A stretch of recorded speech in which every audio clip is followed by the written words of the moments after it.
tonight. I'm sure a few more people will be gathering with us and trickle in. I've heard traffic was difficult and we have royalty in town, so it's going to be even worse. Thanks everyone for joining us for somewhere around our 13th or 14th annual labor event. Mark Irving, I look at you. We're so pleased to be able to gather in person again. I think it's important to build community, to gather and to share information. We do recommend wearing your mask when you're not eating, drinking, or speaking so that you'll be safe for the holidays. First, thank you so much to our planning committee. It is comprised of Michelle de Oliveira, class of 2012, partner with Kenny and Sands, and a member of the Alumni Association Board of Directors. Thank you for all your support. Jeff Druttler, class of 1991, he's a partner with Reuben Redman and a member and former president of the Alumni Board. Jackie Kugel, class of 1992, managing partner of Morgan Brown and Joy. Thanks, Jackie, for all you've done. And Stephen Linsky, class of 1986, a former general counsel and acting commissioner to the Massachusetts Department of Industrial Accidents, and appellate review board member under the Massachusetts Executive Office of Labor and Workforce Development. We're grateful to all of you for your hard work and for making tonight happen. I'd like to thank our two sponsors without whom we would not be here tonight, Fisher Phillips and Morgan Brown and Joy. Big thank you to both of those firms. And speaking of support, I wanted to mention there's a new labor and employment co-op fund started by two graduates that honors Barbara Zach Quindell. If you want to support students who are going on unfunded or lower funded co-ops in this area, please consider that one. I now turn it over to Jeff Druttler.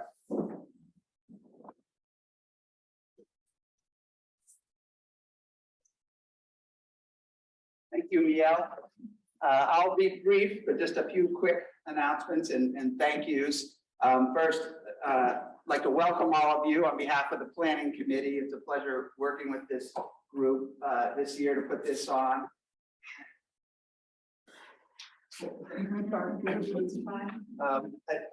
Just by the fact that so many of you are here tonight in person, last year we did this by Zoom, but to have folks here in person really shows demonstrates the long, rich tradition of labor and employment law that we have at the School of Law. And much of that tradition can be credited to Professor Carl Clare, who's seated right there, the Matthews Distinguished University Professor, which is one of the highest, if not the highest, honors the university bestows, Professor of Labor and Employment Law and Legal Theory. And I'm not sure if Dean Emily Spieler is here, she may or may not come, but thanks to the two of you, for decades have nurtured the interest in labor and employment law on behalf of the law students and enriched so much of our lives. And it's just a credit to you. And it's great that we have such an alumni network focused on labor and employment. Also, I would like to acknowledge Mark Irving's labor arbitrator and mediator extraordinaire, who really founded this labor and employment panel and ran it for up until about last year, single-handedly, and moderated it, and really has left a great legacy for us of this program. And last, of course, but not least, Miel, without whom nothing happens at the law school, without whom the alumni would be lost, and also Sydney, thank you for your help. So without further ado, we do have two programs tonight. Traditionally, we have a labor program and then an employment program. We'll just go back to back, two panels. But before we start with the labor program, I'd like to share with all of you a short video from a special guest who would have liked to be here with us tonight, but he had to be in DC. And let's hear what he has to say. Hi, this is Labor Secretary Marty Walsh. Thank you everyone at Northeastern Law for inviting me to share a few words. Under President Biden's leadership, we've added over 10 million jobs to the economy, and our investments in infrastructure, manufacturing, clean energy, and healthcare will continue to create jobs for years to come. But just as important for this administration is the concept of a good job. That means a job that forges a pathway to the middle class, a job with a free and fair choice to join a union, and a job that affords workers the dignity and respect that they deserve. That's why good jobs are at the heart of the Department of Labor's mission. Through our Good Jobs initiative, we're engaging with federal agencies to build job quality standards into our investments. And we're sharing these standards with employers across the country so they can improve job quality and hire the diverse skilled workers they need. At the core of this work are fundamental protections that every worker deserves: fair wages and appropriate classification, safety and health in the workplace, access to health care, including mental health, retirement security, protections from retaliation, freedom from discrimination of all kinds. We are committed to protecting and empowering all workers morning, noon, and night. And we depend on the labor and employment law community as a partner in this work. So I want to thank you for coming together to advance your knowledge and strengthen your community. And I wish you a productive conference.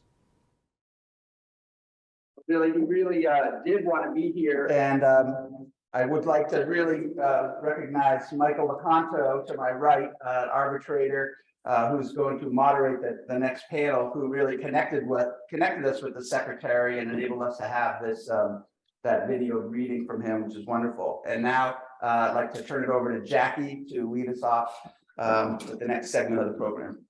I'm just going to quickly introduce the panel and just really the topic. And we're going to start and kick this off with the labor law panel, the current state of protected and concerted activity, and an inside look at recent NLRB decisions.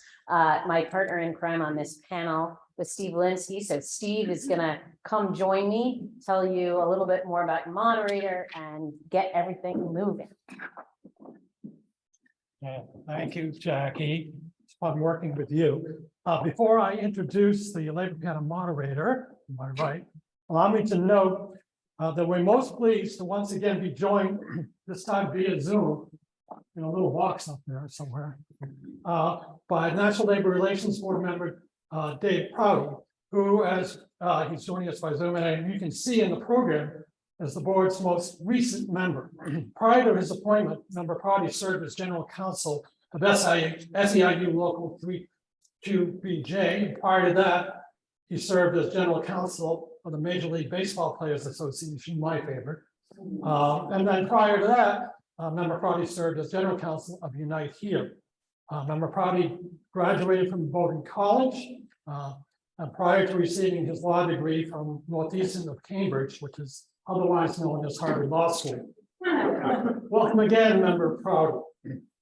It's also my great pleasure to introduce Michael Lecanto, who's tonight's labor panel moderator. Mike is a 2002 Northeastern law grad. Before establishing his arbitration and mediation practice, Mike served as in-house counsel to a small college and as a labor and employment relations leader for Harvard University and the city of Boston. He co-led the higher ed Industry Council for the Labor and Employee Relations Association, and now leads the Boston chapter. Mike was appointed by then Mayor Walsh to serve on the Boston School Committee, and we can again thank him for arranging the now Secretary of Labor's welcoming video. Mike, thank you. Thanks, Stephen. And thank you everyone for having me. Thank you everyone for coming out. I know it's tough getting back into in-person events, but you know, part of the nice thing about a labor management community in Boston is that we have these opportunities to get back together again. And you know, I think something that distinguishes our labor community is that we have an opportunity to break bread after 5 o'clock, have a share a drink perhaps, and you know, sustain our relationships beyond the fights that we might have during the day. So having opportunities like this to get back together again and see one another is what keeps us going. So thank you all for being here. And so tonight we're sorry we've got a few changes with respect to attendance here, but we're very happy that Member Prouty could join us by Zoom, and we're thankful that the Secretary could send in a message for us as well. We've got a star-studded panel of Northeastern grads joining us tonight. I don't know who the numerologist was that put together all the class units ending in 2 for tonight's panel, but I think it works. So I'm going to start in alphabetical order. First, we have Brian Decker, 1992 grad of Northeastern, who has represented unions and individual employees throughout his career. First with SEIU in Washington, and followed by several union-side law firms in Boston. And in 2017, he formed his own firm, Decker Rubin, with partner Jennifer Rubin. Brian has been a frequent lecturer at the Labor Guild, has lectured on a variety of topics for the Mass Bar Association. He's a former member of the National Executive Board for the Lawyers Coordinating Committee at the AFL-CIO and the MBA, their Labor and Employment Section Council, Mass Jobs with Justice, and the National MSA. Oh, and he's an avid biker. The pedal content, the leather motorcycle. Next up is Patrice Dixon, who, like me, the best kind of Floridian, a former one. She is a 2012 grad at Northeastern and practices as an associate with the Boston office of Jackson Lewis, representing employers in traditional labor matters. Before joining Jackson Lewis, Patrice worked as a labor and employment attorney in the public sector and is currently the president of the Massachusetts Black Women Attorneys Association. And this is what Miel was talking about when she said there was royalty in town today. She's also a member of the Boston Bar Association's Labor Employment Steering Committee and a member of the Mass Bar Association, where she's a foundation fellow. Welcome, Patrice. And finally, Christine Nickerson is corporate counsel for the labor relations, at Mass Health, a healthcare system in New Hampshire. Maine Health. Did I say Mass Health? Yeah. I'm sorry. It should be Mass Health. No. Maine Health. Thank you for the correction. A healthcare system in Maine and New Hampshire with 12 hospitals and over 20,000 employees. Christine's also a member of the class of 1992, and she serves on a number of committees on health and equity and DEI within the Maine health system.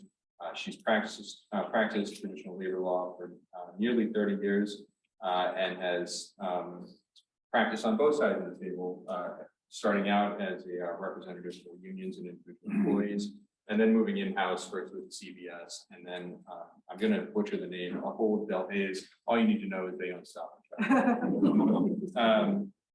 She also wants us to remind everyone that the views that she holds are not necessarily shared by her employer, and she reserves the right to change her mind, which she often does.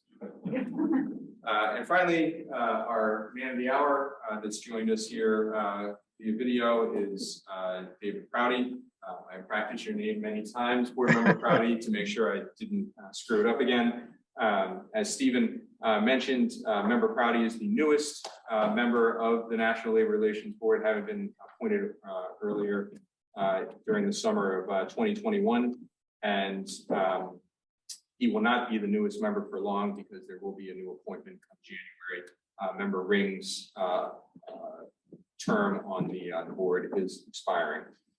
So we thought we'd kick it off by handing things over to Board Member Prouty to talk a little bit about what's going on at the board, and we can get into some conversation about some recent key decisions at the board and some other general issues happening in the labor field. So, Member Prouty.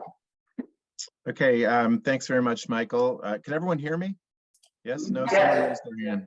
Yes, okay. Yes. I'm really sorry I couldn't be there. I intended to. As my father used to say, I'm not feeling so hotsy-totsy right now. So it didn't make sense to make the trip. But so I'm here at my home recording studio in New York, also known as my attic. And I'm happy to see all of you and happy to participate. As I said last year, I have a great affinity for Northeastern.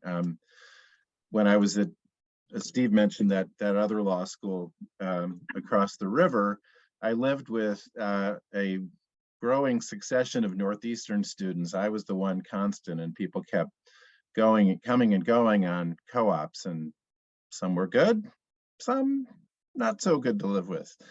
But I enjoyed living with all the Northeastern people. I want to particularly say hello to two friends who I heard were there. One is Professor Carl Clare, who was nice enough back when I was in law school to allow me to sit in on his labor class to get a little bit of a different perspective, you might say, than I got at the other law school.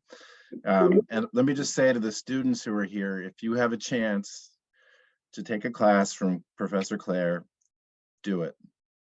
You won't regret it. He's a great teacher. He's an inspiring person. So don't let the opportunity go by.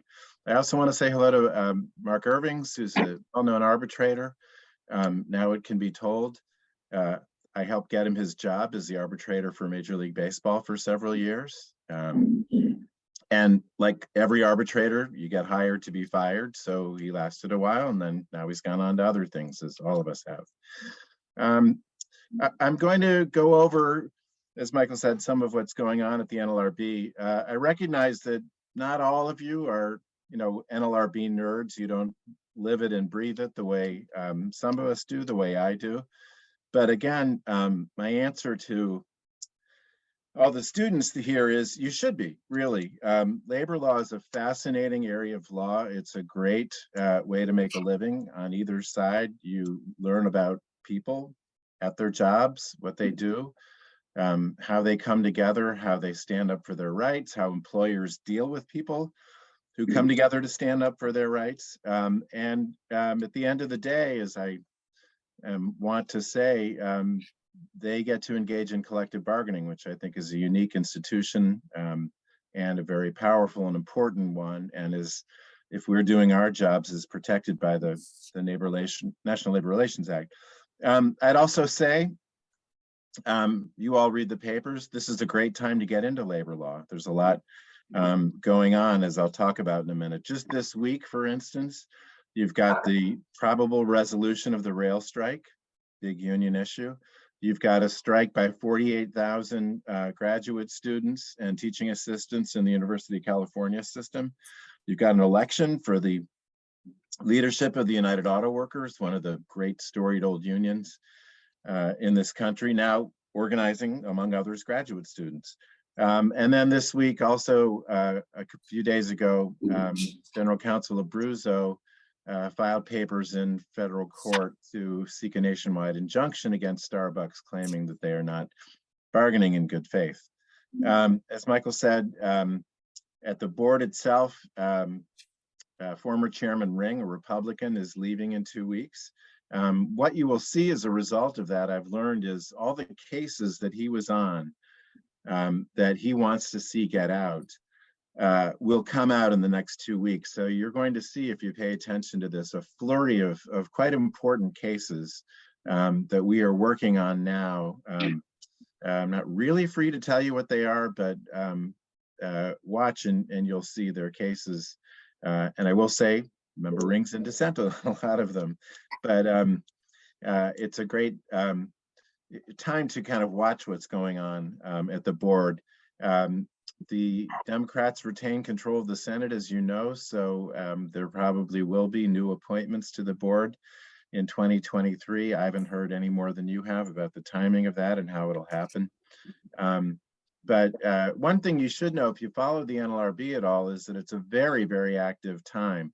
The board had an increase of 57% in the number of representation petitions which were filed in this current year over last year, and an increase of 20% in the number of unfair labor practice cases filed. And that reflects a growing interest in unions and in workers organizing unions. And if you took out every Starbucks worker and every Amazon worker, the numbers would still be huge. And as you see, the kinds of employees, if you follow this, who've been organizing, there are the baristas, there's the warehouse workers, factory workers, but just across the spectrum, this is, again, one of the things that makes labor law so interesting. You've got employees of museums, you've got employees of marijuana dispensaries who are petitioning for unions all around the country. And then just 2 weeks ago, a petition, more than 2 weeks ago, a petition was filed by the employees at a strip club in Los Angeles. And the regional director just cleared that to go for an election.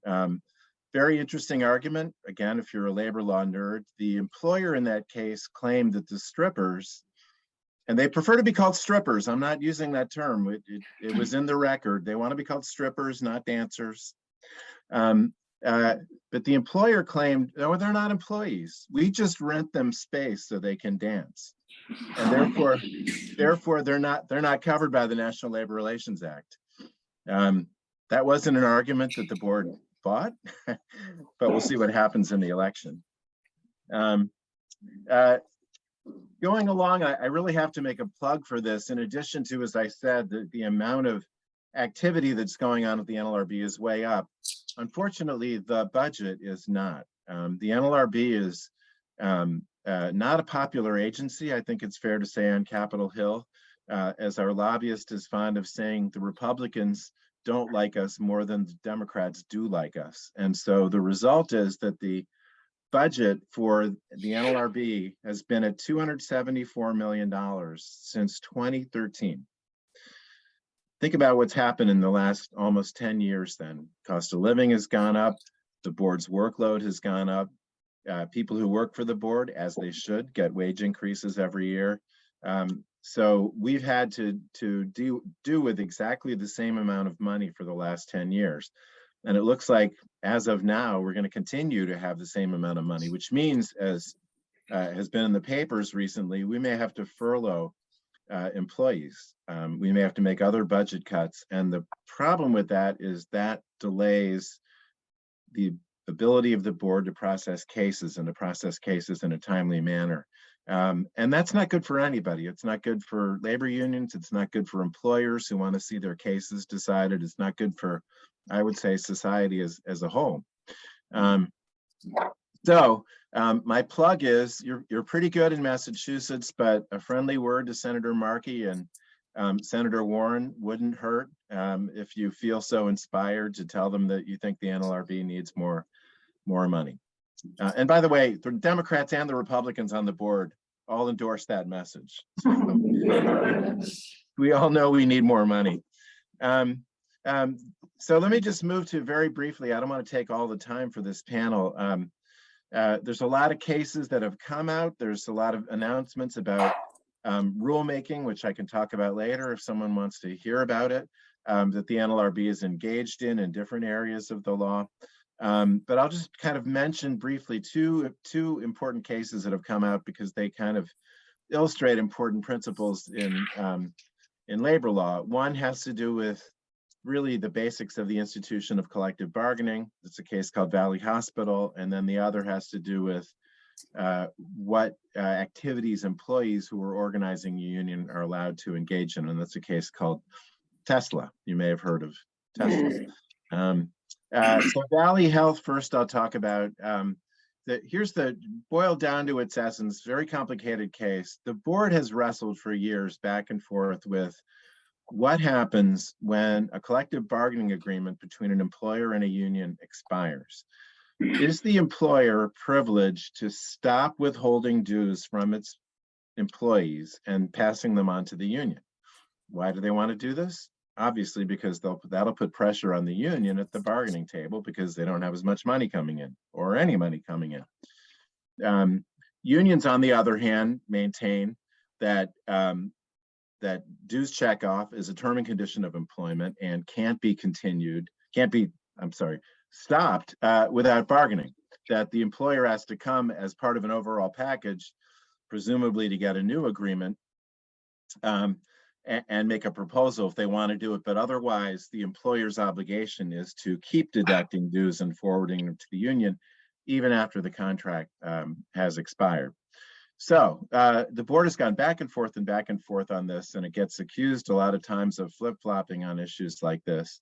The most recent version of this was a case called Lincoln Lutheran, which, well, that was actually one before. The Obama board decided and said, as I said a minute ago, no employers, you have to keep deducting dues after a contract expired. Under the Trump board, the John Ring board, the NLRB reversed Lincoln Lutheran in a case called Valley Hospital and said, no, that's one of those terms and conditions that expire when the contract expires. So really you can see the nub of the dispute is is this a matter of statutory right or is it a matter of contract? And where you think that falls will dictate where you think the case should come out. The Valley Hospital case went to the Ninth Circuit a couple of years ago, and the Ninth Circuit basically said to the NLRB, whatever you want to do, you have never articulated the standard. You keep going back and forth, and all your decisions, I don't think they used the word shoddy, but that's what they meant. So we took it upon ourselves last year to kind of sit down and write Valley Hospital, which is, I guess, technically Valley Hospital too. What we said was, we're going back to the old standard. It's a term and condition of employment. The act is designed to further collective bargaining. It's not designed to give either party those kinds of economic weapons. The terms and conditions of employment that are contractual, that you are allowed to stop, are very limited. And under a Supreme Court case called NLRB Cats, everything else has to be bargained before you can change it. So that's the decision we issued about a month ago. It may very well be headed back to the Ninth Circuit. I don't know, but that's Valley Hospital. And then the last case I'll talk about is a case called Tesla, involving Elon Musk. I was going to say our friend Elon Musk, but I can't really bring myself to say that. So Tesla, as you know, makes cars. They have a factory in California. The workers at the factory in California decided they wanted to be organized by the United Auto Workers. They also have a system inside the factory, which makes sense, where people who are doing different kinds of jobs wear different color shirts and pants. And that's so that people who are watching, supervisors, whatever, will know what kind of person they need to talk to, who's working on what. So a group of people who were mechanics, who were charged with putting in all the seats and all the interior design, all the leather and all the accoutrements on the Tesla cars as they went through the assembly line, were told, you must wear black. So they had to wear black t-shirts and black pants. Well, some of them organized with the union and decided, okay, fine, but we're putting on black UAW t-shirts. And our t-shirts are going to say, driving for a fair future at Tesla on the front, and on the back, they're going to have the UAW logo. The employer says, take those shirts off. You can't wear a shirt with a union logo. The employees say, we're going to the labor board. And so they did. So the question before us is, who gets to decide under circumstances like this, whether employees are allowed at work to express themselves, and how freely can they express themselves, and what kind of limitations can an employer legitimately put on the expression of union activities? There's an old case, which Professor Clare certainly teaches, called Republic Aviation, which held that employees are entitled to express themselves at work. They are entitled to freely express themselves at work in whatever manner works.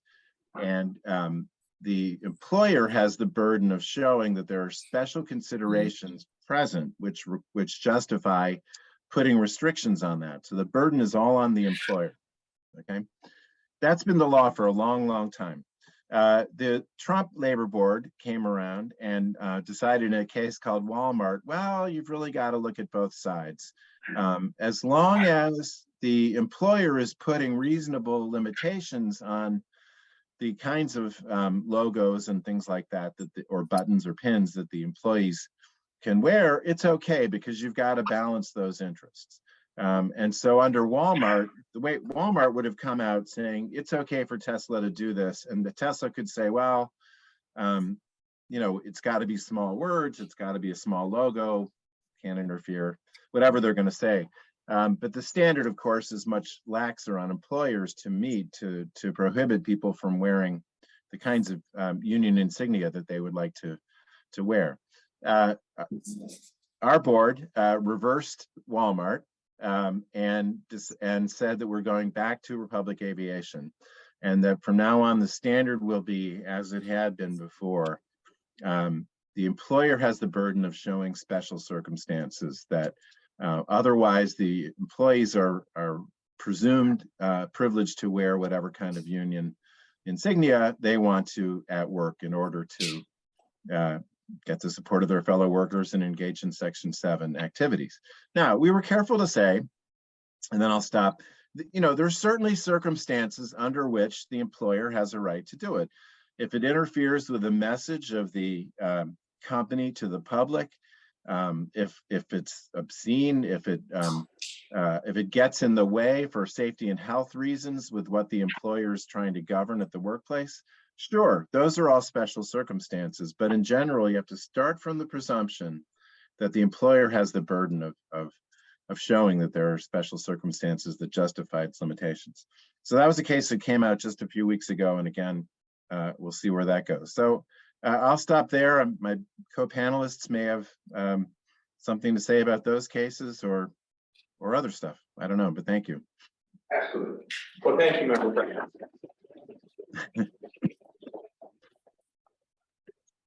And Member Crowdy, I think, the overarching theme of your comments and the work of the board and the efforts of the general counsel with her memo that came out in the last year, some of the rulemaking that was put, is reversing the lion's share of changes that have occurred in the previous administration and under the board that was appointed under the previous administration.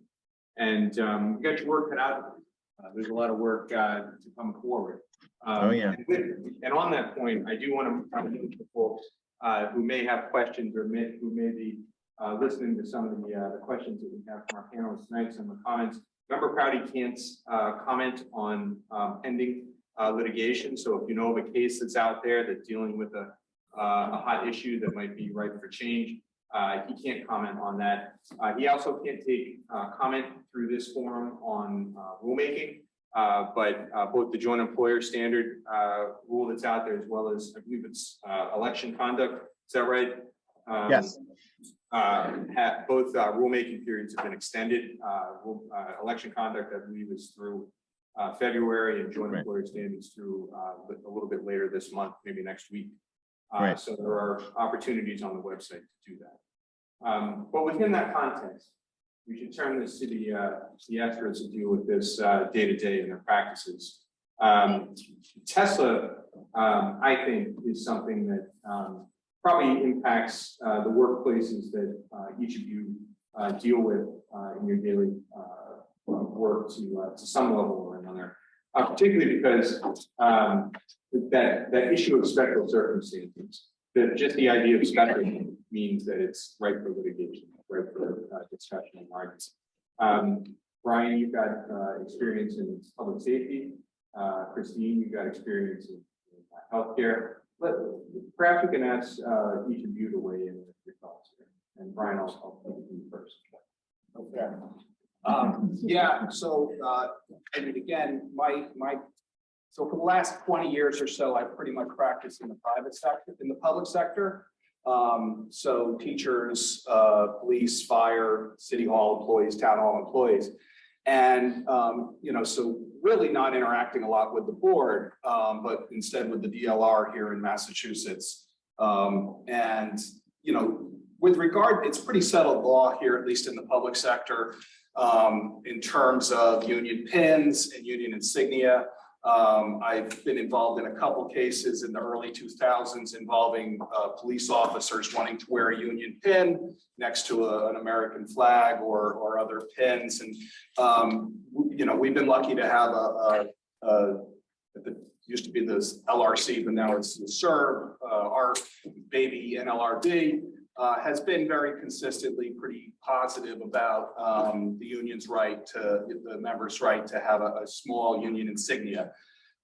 Hasn't really focused as much on the special circumstances. The police cases are all about, management wanting to say that police work is quasi-military work and the uniform needs to be standard. But we were sort of strategic in having the insignia be sort of non-obtrusive and wouldn't, not in any way make someone think that the police officer arriving at their house or at the scene of an accident would going to do something other than provide police services. So it's been pretty settled law here in Massachusetts, at least in the public sector. And the interesting thing there that dovetails with this Tesla case is the specific facts in the case were the employees at issue were wearing black T-shirts, and Tesla allowed those workers to wear blank T-shirts at times. Other times they would wear T-shirts with the Tesla logo on them. The union's effort was to wear something that simply had a logo on the front that said "Driving for a Fair Future" at Tesla, with UAW as a logo on the back. So not a brazen departure from what the uniform was in the workplace. However, special circumstances, when you see that in other workplaces, particularly in manufacturing, can mean things like buttons, zippers, rivets on the clothing that might get stuck into the machinery. And I think, there could be some examples of that in healthcare. So Christine, have you had some experiences where the union organizing drives, and I know you've had some experience. Right. with those. I've had a fair amount of experience with uniforms, but I also remember when the discussions were, are we gonna hire employees that have visible tattoos or piercing? And I remember when Starbucks allowed people to have hair that was dyed pink. They didn't used to allow employees to have dyed hair. So maybe that ages me, but we've come a long way, and we just had an organizing campaign of nurses at our largest hospital, and they were pretty much whatever they wanted, and they were in the hospital situation, and the nurses knew when they needed to wear something different for patient care, and they did. So while I think it's seen as a test of loyalty sometimes by employers, once they get over that feeling that it's a test of loyalty, it's typically not a big deal, depending on what the message is. But we had many nurses wearing red, hospital garb, wearing lanyards that were pro-union, and it really was not an issue at all. So, from the perspective of an in-house counsel, I would pressure test the reason why the employer is unhappy about the change, and if it's really about safety, if it's really about needing a uniform look, because very often it doesn't really hold true. I had a situation where butchers wanted to wear union hats, but we had a uniform where you were supposed to wear Stop and Shop logoed hats, and the compromise that worked out with the union that represented them was that they would wear the logoed black hat, but then they would get a patch, a UFCW patch on the side. Truthfully, we agreed on that, and the union never got around to giving us the information, so it never happened. But it was one of those situations where, what you couldn't, maybe refuse to allow at the board, you could work out something that the union was happy with. I think the reality is that the board didn't really understand why, I'm sorry, board member Prouty, I'm reading too much into it, but the explanation I think that Tesla was offering did not necessarily make any sense, given the fact that employees were allowed to wear their own shirts, just as long as they were black. Right. No, actually, it made no sense, because there was a lot of testimony in the record about the fact that you couldn't show that because the employees were wearing those shirts, they scratched the cars anymore, for instance, or, that it was distracting or anything like that. I mean, they put up some pretty bogus arguments, which we had to then kind of slap down. There's a tweet joke in there somewhere.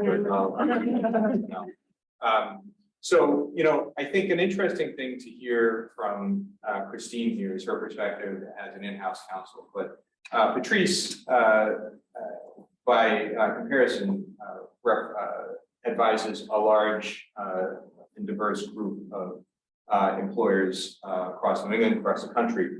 And Patrice, as we were preparing for this conversation, you remarked about how much you're talking to your colleagues that primarily practice in the employment space, which, this is a labor and employment panel this evening, and we have a number of employment practitioners in the audience as well. So, maybe with the talk that we've heard from Member Prouty about the 57% increase in organizing this year and the extreme amount of work we've got around the grad students going on strike, the elections, organizing efforts in Starbucks and Amazon, to name a few. What is it that you're facing in your daily practice and advising your colleagues as well as your clients about in this new era?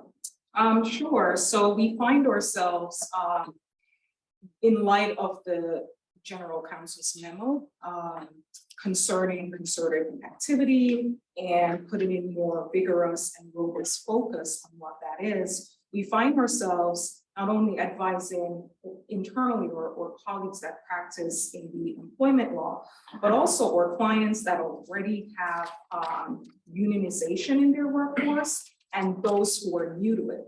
So we find ourselves having to explain what that conduct is. We're doing a lot more trainings, and it's more so not just for managers, but for supervisors, because there are supervisors who do not understand that their action can be attributed to an employer, and they may not know the minutia of all the different things that employees do that is protected concerted activity. Juxtaposed to that, or employment colleagues who, they're traditionally advising on the typical employment law matters. And there are issues now that are coming into play that they have to advise clients on to be mindful of, or to understand when union activities at play and what that means.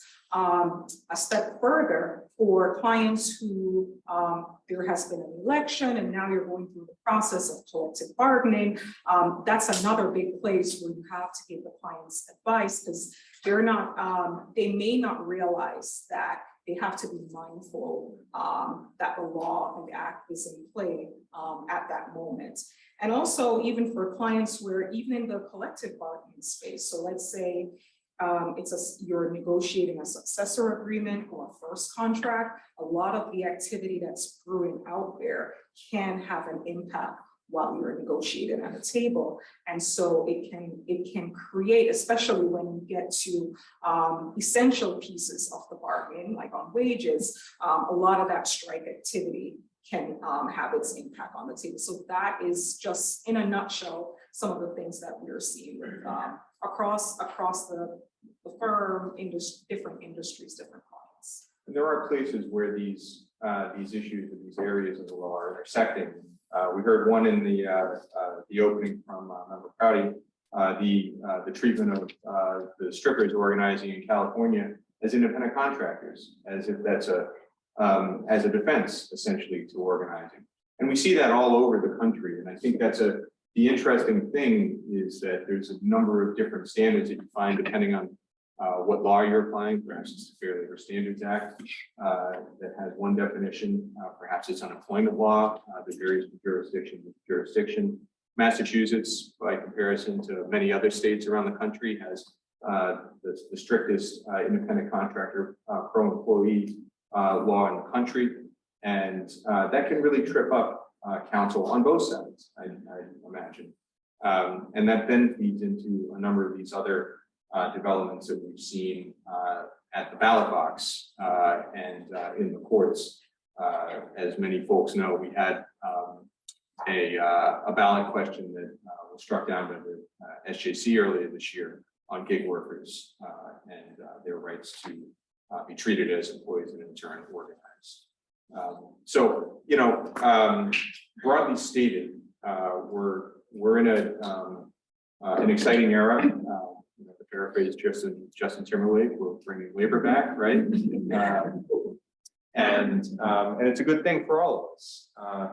So, without getting too deep into each of these issues, and I know we have a second, Go 10 over. we're about 10 over. We're gonna go 10 over. Okay, all right, so we got plenty of time. Maybe now might be an opportune time for us to take a moment and ask for some questions from the audience.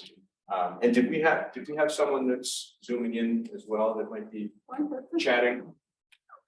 Oh, I don't know if they're chatting, but they're listening. Okay, well, they can set up a smooth signal for questions, but questions in the audience for our panel before we get into some direct issues, sir.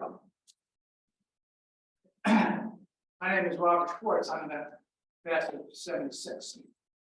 So I don't know if that makes me the furthest back of anybody here. No, No, is there somebody 75. less? You get 75. 75. Going once. And I'm not in practice anymore, but when I was representing unions and individual employees. But I really came here tonight in part to sort of complain to Member Prouty, who I never met. And it's not easy to do it when you're facing a giant face on the wall. But and the reason is that, like many people who look at labor law the way I do, we've been very anxious and waiting for the NLRB to issue significant decisions, especially taking a fresh look at the significant decisions issued by the Trump Labor Board. And the the Biden Labor Board has been a majority now for a long time. 1 year. 1 year, full year. But the Trump Labor Board came in and they came in with guns blasted. And they didn't waste any time in issuing a score of very monumental decisions, taking away rights from unions and from individual workers. So I came here to complain to you that we're waiting for decisions such as the reviewing MV transportation, which gave employers incredible rights to enact new rules and regulations without even notifying unions ahead of time, or Boeing aircraft company cases, which allowed employers to issue rules which chill workers and scare them from taking part in concerted activity, as long as the employer can point to some so-called legitimate need for the rule. And of course, then the third one I was going to mention was the General Motors, which enacted new rules for the conduct of stewards and union officers in the carrying out of their union activities, and sort of holding them or allowing employers to hold them to a code of conduct, which is totally unrealistic for true labor relations. So I was going to complain to you, when are we going to get some these cases? Now, you've already said that we're going to have a flurry coming out. And obviously you can't say what that flurry consists of. Right. But I might ask you, what are the institutional problems that a majority such as you have right now faces in issuing decisions which need to be issued? Okay. You might not be surprised that I've heard that question before. And it's fine, and it's a legitimate criticism. So let me start and just give you some, and I'm not going to apologize because I think there's a good explanation and it's not in the nature of an apology.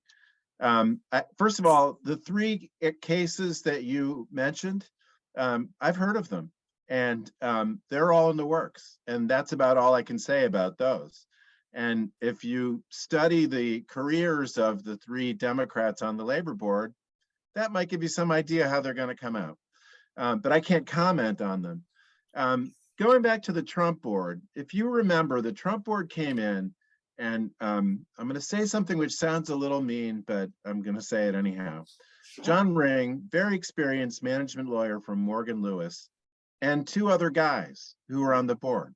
And so John Ring had an agenda, and John Ring put out his agenda. And what he wanted to put out went through, and it went through very quickly because the cases were all teed up, ready to be decided. Okay.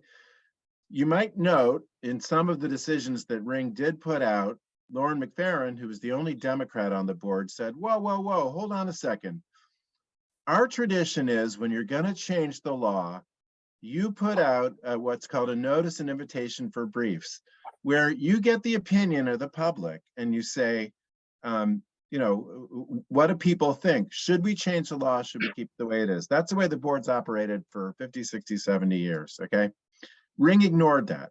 Ring just went through and issued his decisions, and every time Lauren said, hold on a second, we should go by the NIFB process. So lo and behold, we come in, and what did we do? Well, we did what Lauren said we should do. So independent contractor, bargaining unit cases, compensatory damages, arbitrations, I'm blanking on the fifth one. All those cases, we put out NIFBs saying, tell us what you think. That slowed it down. It just did. But I don't apologize for that because it's the right thing to do.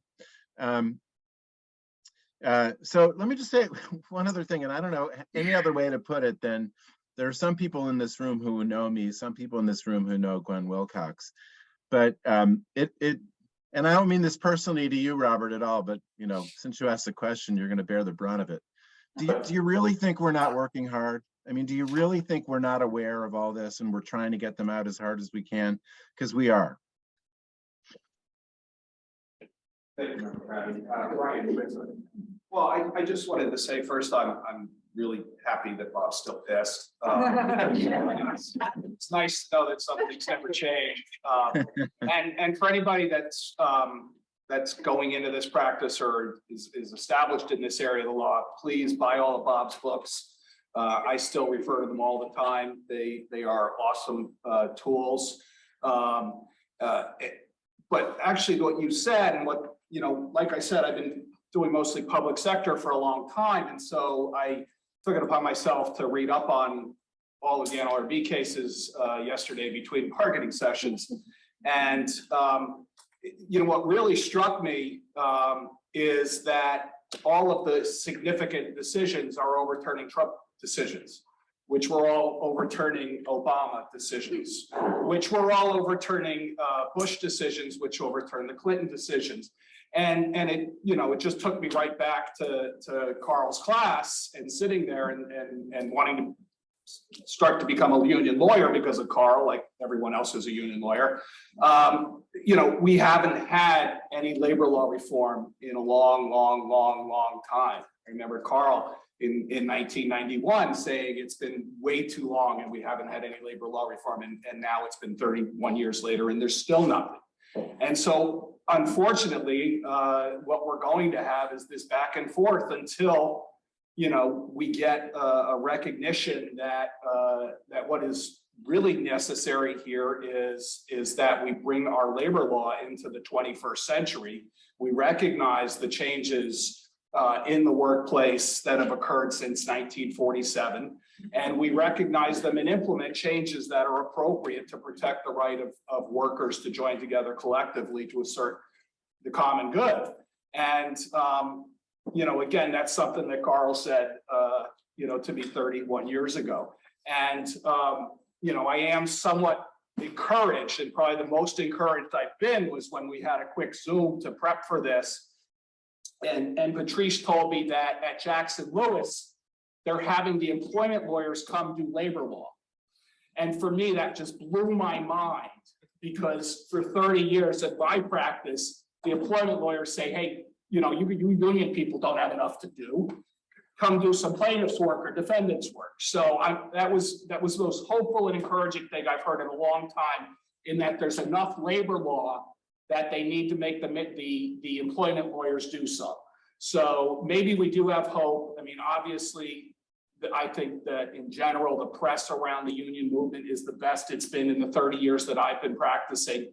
Maybe we will see some change. I don't have a lot of hope for you know, labor law reform on the national level anytime soon, but I do think that's what we need. And I just want to add to that point, they're not doing it, they're learning. I would be remiss to say we have to look at the labor movement and look at who is behind the labor movement, right? So there's a generational shift.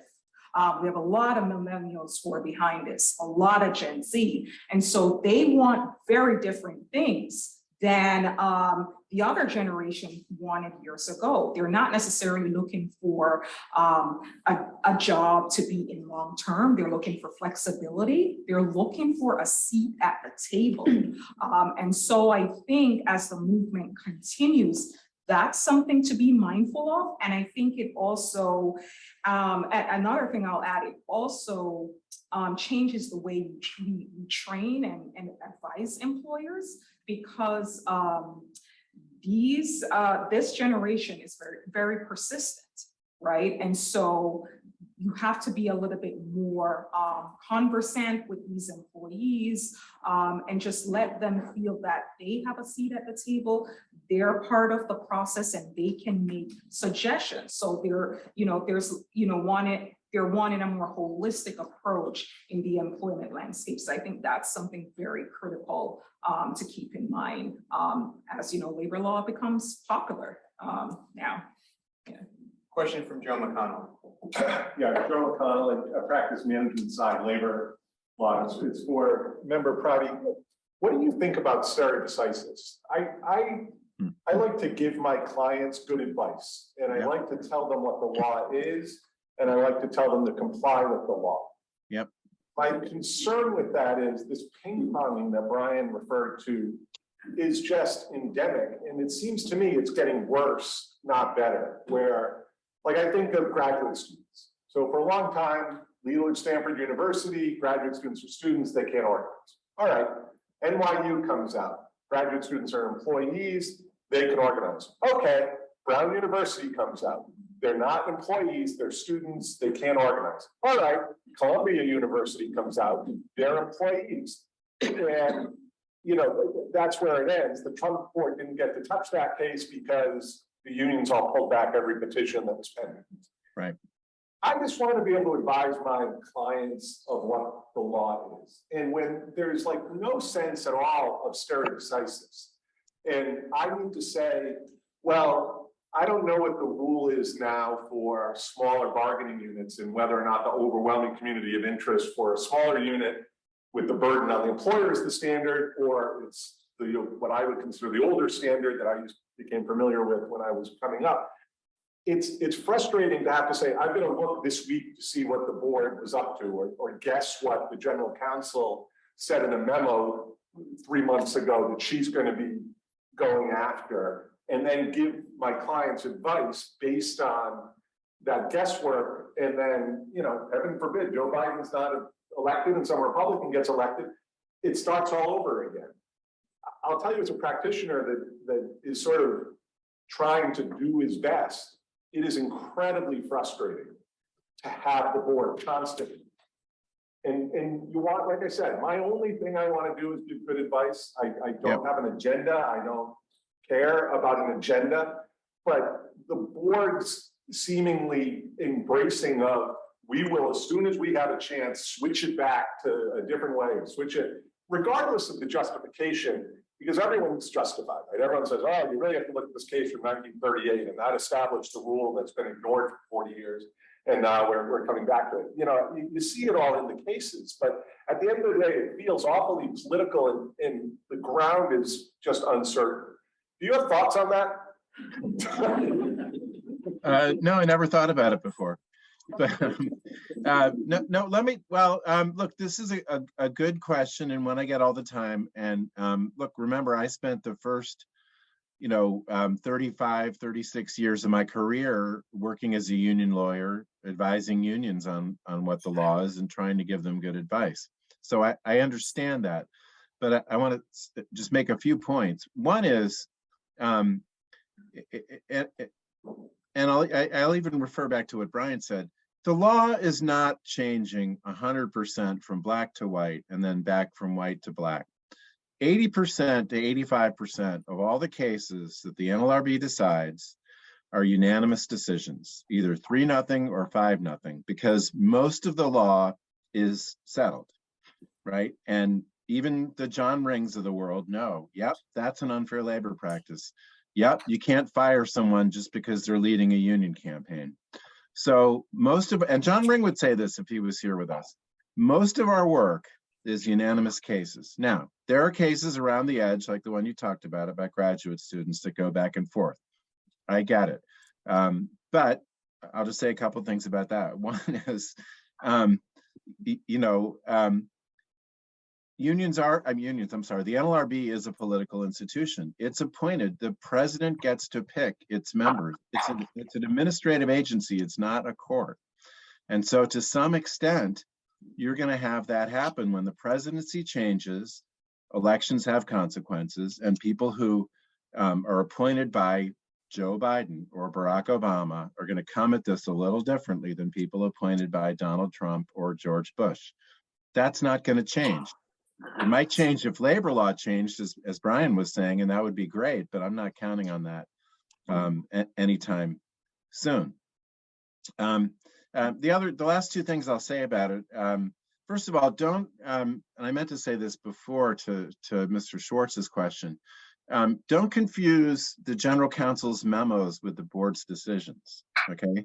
The general counsel can say, this is what I want the law to be, but the board has to wait for a case to come before it where it can actually rule on what the law is. So not everything that Jennifer Abruzzo, who's a good friend of mine, puts out there and says, this is what I want the law to be, has a case behind it that we can, even if we so wanted to, we could use. We are in that sense judges, and we have to wait for a case and a controversy to come before us. The last point I'll make about the flip-flopping is this. I took an oath to be on the board, and the oath is to apply the law, and the oath is to apply the act. And I'm not supposed to apply it for unions or for employers or against unions or against employers. I'm supposed to apply it in the interest of people who the act is supposed to protect. So I get the flip-flopping, but if you're me, are you going to leave the law where it is if you think it's wrong? I mean, how can I do that, right? If I think it's got to be changed because I don't believe that it's right as it is on the books, my oath says I've got, and this is what they pay me for, presumably, is to make those decisions. Thank you. So we have time, we just have a few minutes left. We have time for one more question. Ms. Hung, I know you had one, and then we'll ask everyone to give us their parting thoughts on so if you could be brief. Thank everybody for the comments in this discussion. I'm Alejandra Hung, class of 2006, and Bob, I actually found one of your books in the NLRB library because I used to be a career NLRB attorney, and I left under the Trump administration. It was a very dark time. No budget, no travel. Everybody was doing 5-6 jobs. I mean, speaking of the pendulum swinging, I totally understand and appreciate that. That was part of the excitement of labor law. But for some of these career attorneys, it was very difficult to even stay on top of that pendulum. And I think part of it was, it didn't make sense, a lot of these decisions that came out, the mental gymnastics that you had to perform. And I remember Boeing was something that was not very accessible. And I had drafted a decision analyzing a case under Boeing. So I've made the transition from labor attorney to now I'm a plaintiff side employment attorney, handling a lot of discrimination cases, but I'm always pulled back. I'm always pulled back into labor law. It's so interesting to me because I think that really is a reflection and kind of a microcosm of society at large. And there's been so many criticisms about the NLRB, the board, and that the law needs updating. I wonder if you could comment on the General Counsel's memo on consequential damages, because one of the biggest criticisms has always been that employers have continued to commit unfair labor practices unless there's some sort of disincentive not to commit these ULPs. What about punitive damages? I think that's something that Wilma Lehman has spoken to before. So I think this is the closest that it's come. I know people hated the apology letters. I don't know if that's been at all utilized or. Well, do you want me to, I'll just comment briefly, and I can't say a lot because we've got a case before us. which addresses all of this. But what I can say is that we did, going back to what I said about the NIFBs, the notice and invitation for briefs, we put one out and we said, hey world, do you think it's time we took a broader view of what it means to make an employee whole when they lose their job? Right now, the way the law is, you get reinstated to your job if it's found that your employer violated the act. You get back pay minus whatever you've earned in the interim, and you get search for work expenses. And that's basically it. So the question we asked in that case, and then I better stop, is should we be thinking about other things? What if people had credit card debt that they piled up because they lost their job? What if they lost their health insurance? What if they lost their house or their car because they couldn't afford the payments because they got fired for supporting the union during a campaign? So those are all the questions which will be answered in a case which you will see. That's about as exact as we can get, right? Well, I want to end this conversation with a few parting words of wisdom from each of our panelists. We're all alums. We all care about our practice.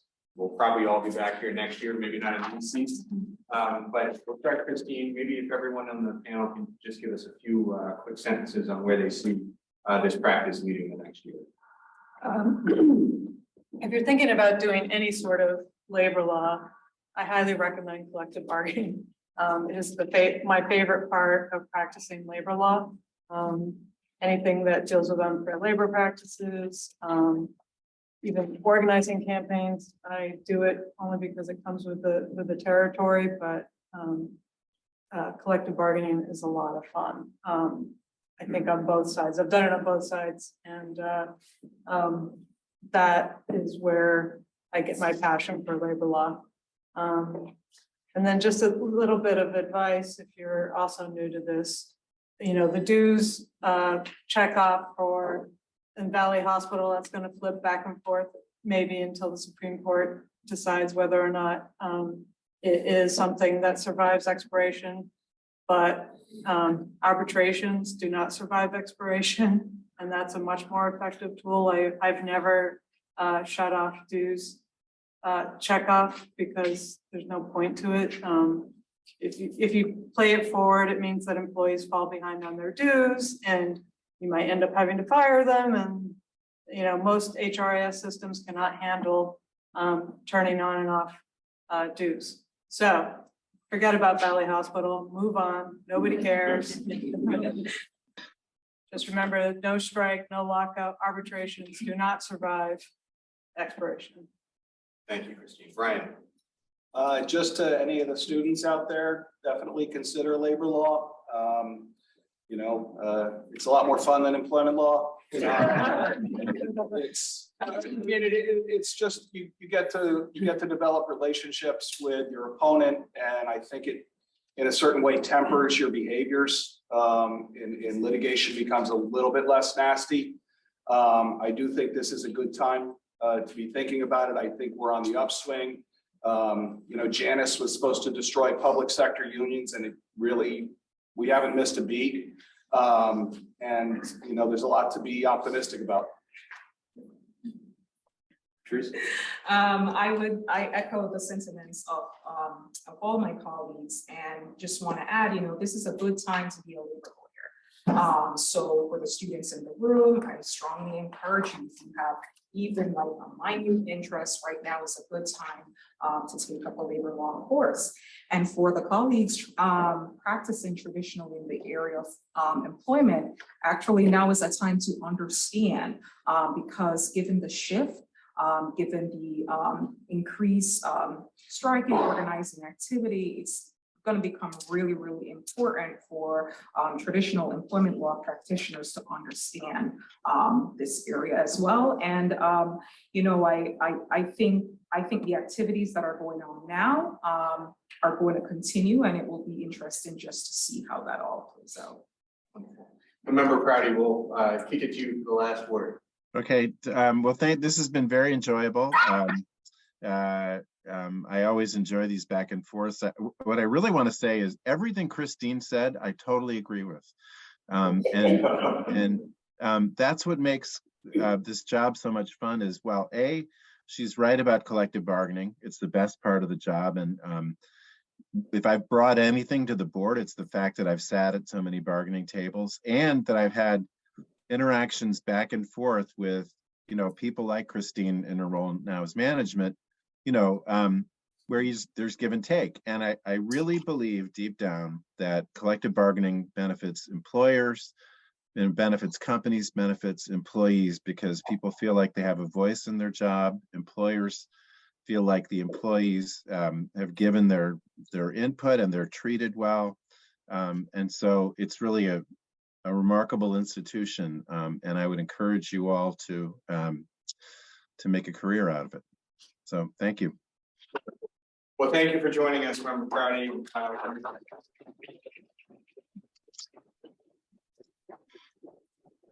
Have a round of applause for our esteemed panelists.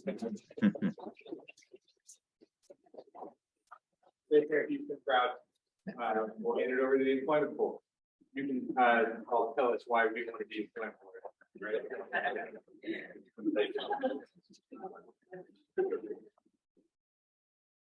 Thank you.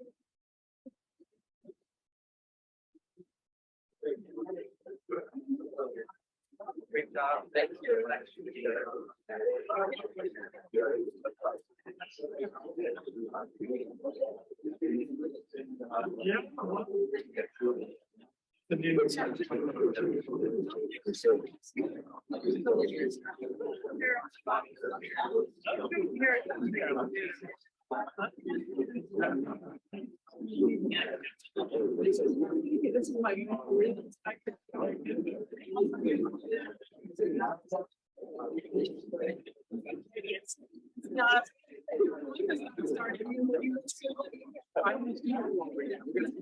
We're like 10 minutes over.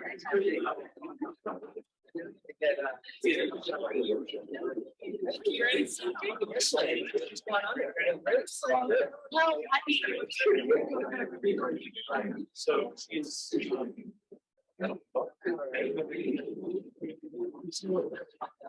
it's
Launch right in to our next panel. This is what we call, this will be the employment panel. The title being Opportunities and Challenges of a Hybrid Workforce. And I'd like to welcome our moderator, Lily Palacios Baldwin, Deputy General Counsel for Labor, Employment, and Litigation at Tufts University. I'm sure he has a tremendous background, even prior to that. I invite her to tell you about it. And I invite her to introduce the other panelists and jump right into the program. And we're going to go a few minutes past 8 because we're starting late. So if you can hang in, that'd be great. And then there'll be a reception following. Thanks. Thanks, Jeff. Hi, everyone.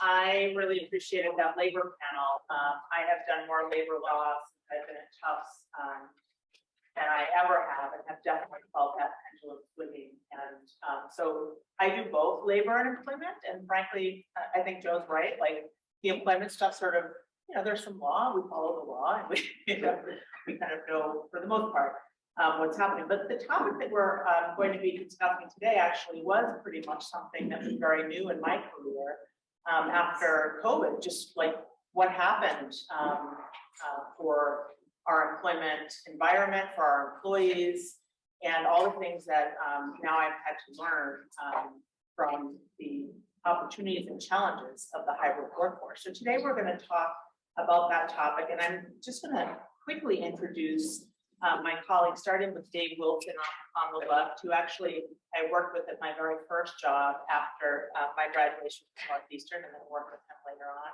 Dave is a partner at Hirsch Roberts Weinstein and practices in mostly employment, but also some labor, I think, as well.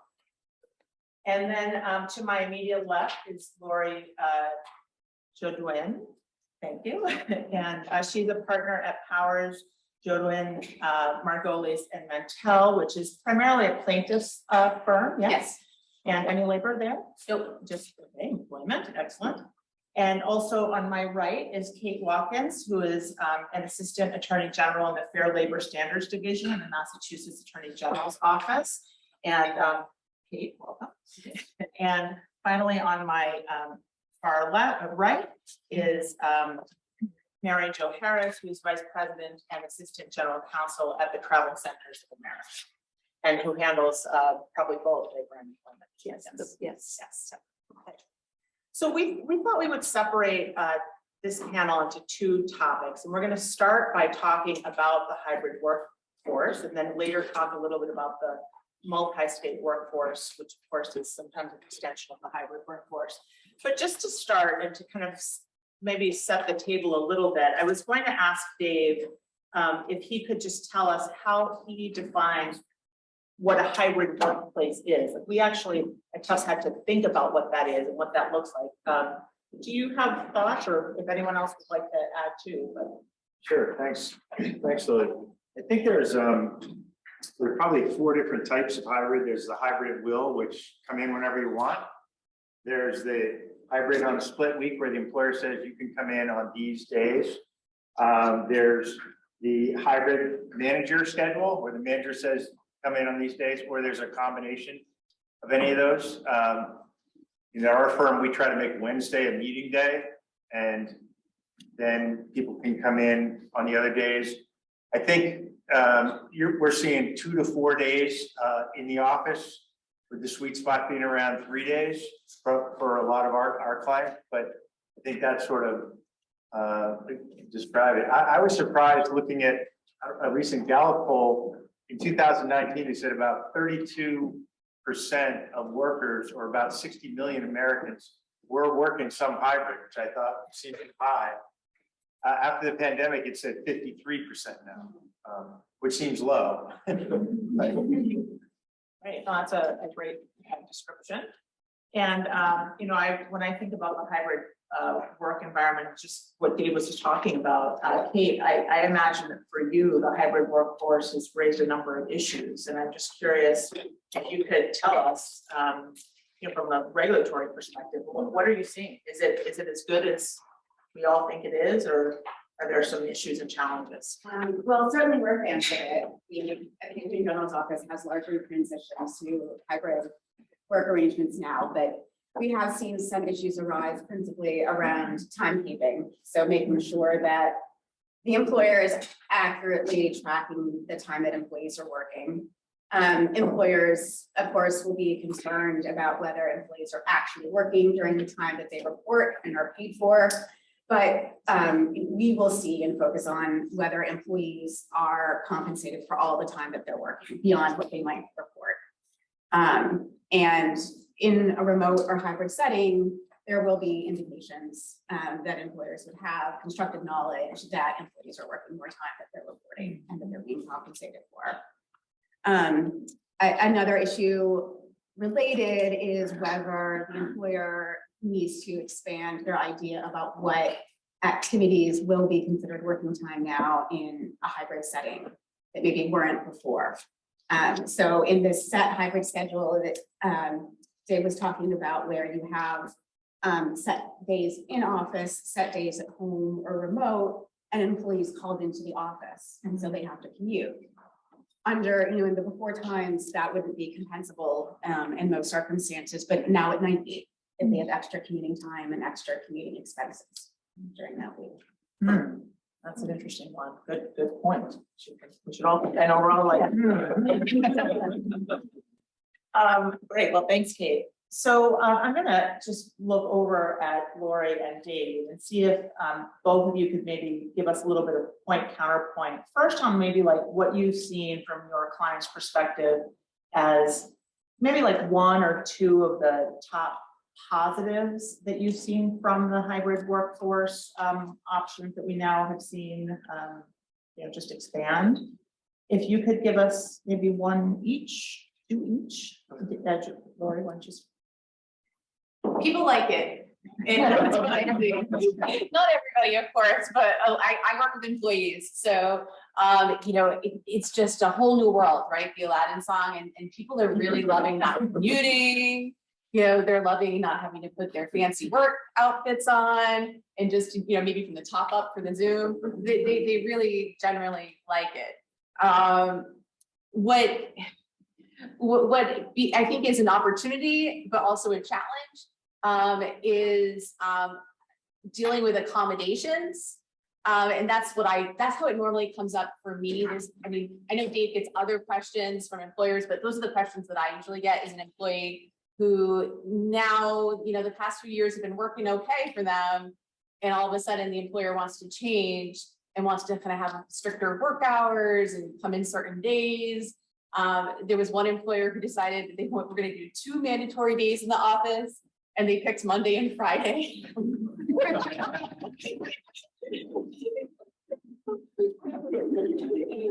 So it's I think for in terms of legal obligations, it's so important for employers to remember that they still have these ongoing obligations. If they decide that they want people to come back again, they want to do it a certain way.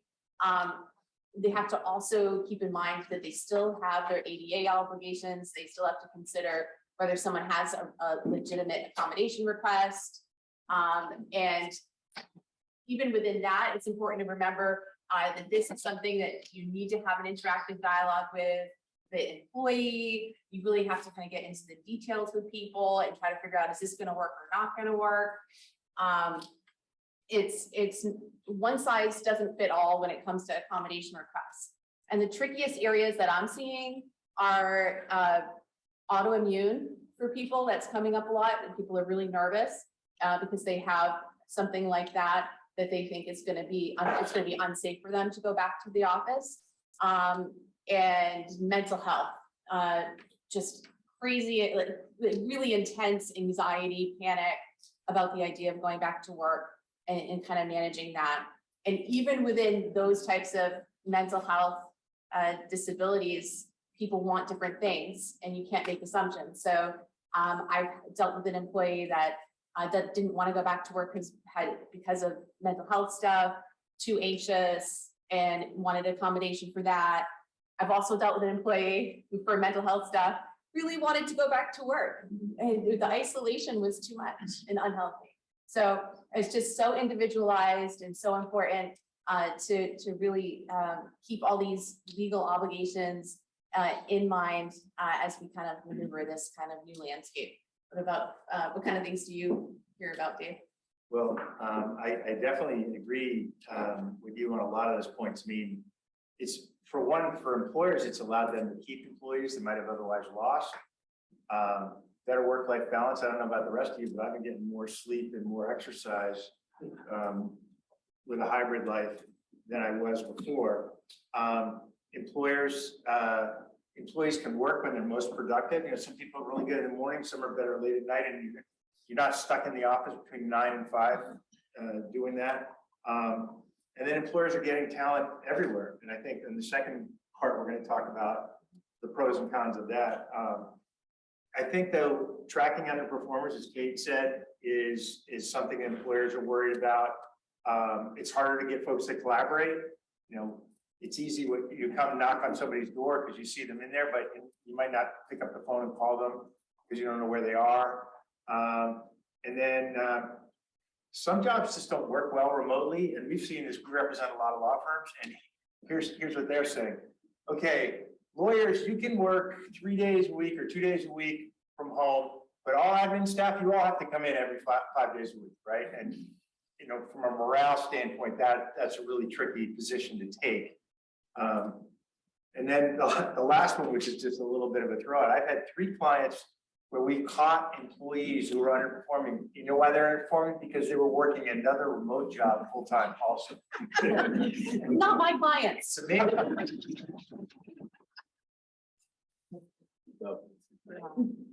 Well, thank you, Dave and Lori, for telling us a little bit of the day in the life there.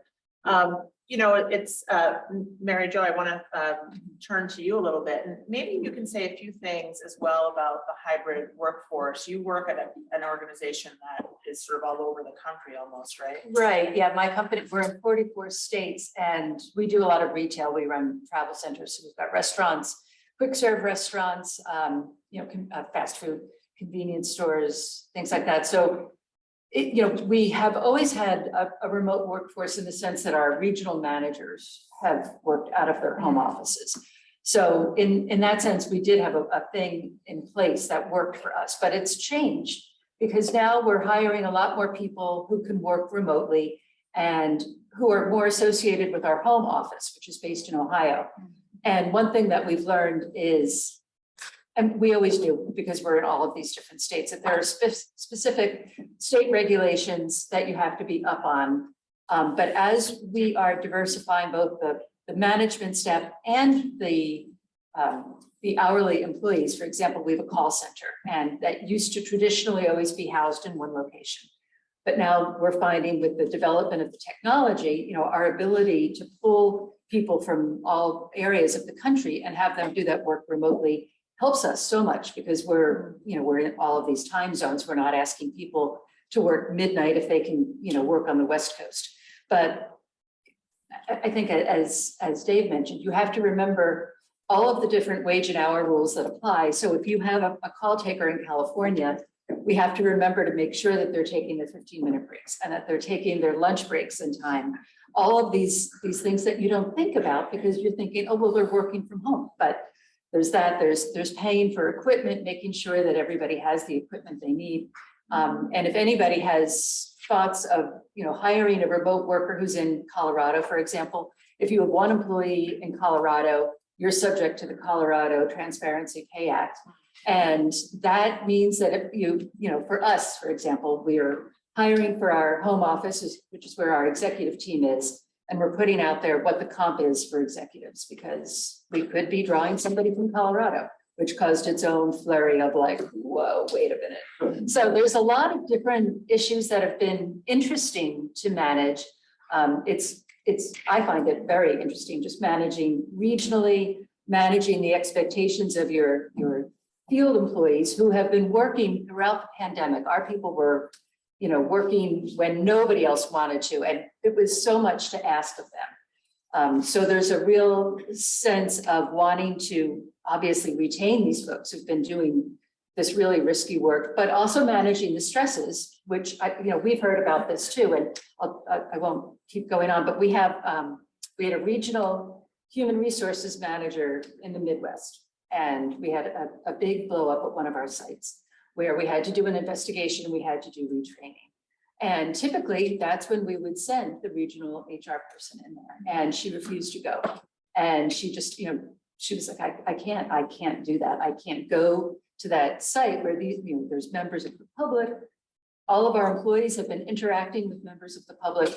And that's hard because we had to tack somebody else from another part of the country, send that person in. So managing all of the different accommodation issues that have come up have been super challenging. And one thing that we've done to address the whole admin versus professional staff is tried to talk about clustering admin tasks so that we can give them the benefit of a flex schedule to sort of change the direct support positions into more of a pool, I guess, and that's still, so it's a work in progress, but I think it's a fair point, and I think everybody is alert to the fact that those who have, it's a great benefit to work from home, and other people that don't have it would like it, and we're trying, I think it's the way it's going to be. I don't see us going back. Really interesting, lots of creativity. It sounds like you're really engaged in there too, which is It's so great. hard to hire people. You know, you really have to be creative. We hired an attorney this year and in the law office. And when we put out the ad, the first question everybody had was, how many days do I have to be here? Do I have to be here? Right, right. Well, and to maybe probe a little further into the multi-state workforce, I think a lot of employers found themselves, a few months into the pandemic, realizing that they were talking to people with palm trees behind them, and they weren't just like the screensaver, right? Like they were the real problem. Or folks who had moved in with, elderly relatives in other parts of the country, even in other parts of the world. And, employers had to start thinking about, maybe this is part of the flexibility that we need to provide to people so that we can keep them. And a lot of employers, and in fact, I think even for my own employer, it was really trying to think through, like, do we go into a multi-state workforce? How do we do that? How can we be, compliant and the like? And I'd like to ask both Kate and Mary Jo to talk a little bit about this topic, and maybe if Kate, maybe you could tell us a little bit about your experience, if any, with this issue of employees who maybe were previously reporting into Massachusetts, maybe going elsewhere. What's an employer, what are the issues that an employer might have to be thinking about when that happens? Well, I mean, in addition to knowing all the different jurisdictions and their particular legal requirements, they'll have to decide how they're going to determine which jurisdiction laws apply to that particular employee and their employment. It's not going to be as simple as, well, this employee is physically in Massachusetts, therefore Massachusetts law applies, or they're outside Massachusetts, so we don't have to worry about Massachusetts requirement. The controlling case law is that you apply a choice of law analysis. So I think frustrating probably for people on all sides. It's not going to be clear in all cases, but the more decentralized your operations say become in Massachusetts, maybe it might become more of an issue for more employers who don't necessarily have as strong a tie as they used to Massachusetts. And are you seeing those types of claims or cases, people who are feeling like,